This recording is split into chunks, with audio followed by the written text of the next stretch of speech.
এখন আমার পিছনে যে গাছগুলো দুলতে দেখছেন, এটাই হচ্ছে প্রকৃতির আসল রূপ, যেটা সবারই ভালো লাগে। বাতাসের মাঝে সেই যে কবে এত গাছপালার মাঝে হেঁটেছি মনে পড়ে না। ছোটোবেলায় প্রায়ই ঝড় উঠলে কিংবা আহ, বৃষ্টি এরকম দেখলে ছুটে যেতাম আমতলা কিংবা জামতলাতে, কিন্তু এখন তো আর সেই বয়সে নয়, ছুটে যাওয়া হয় না।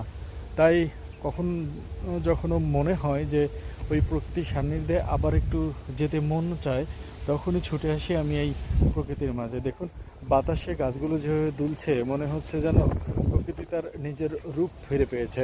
আর বাংলাদেশের জন্য বর্ষাকাল হচ্ছে আশীর্বাদ স্বরূপ। এই বর্ষাকালে প্রকৃতি তার নিজের রূপ নিজের মতো করে সাজিয়ে তোলে।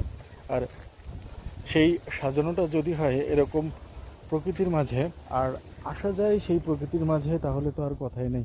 চারিদিকে গাছগাছালি, মাঝখানে আপনি সুন্দর।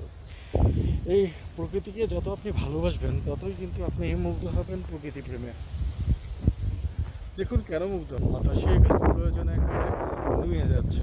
সত্যি এরকম দৃশ্য সচরাচর মিলতে গেলে, মিলাতে গেলে অনেক সময়ের প্রয়োজন। দেখুন, এখানে অনেক প্রকার, অনেক প্রজাতির গাছপালা রয়েছে, সেগুলো তার আপন ভুবনে চলছে। এই যে তুলসী পাতা,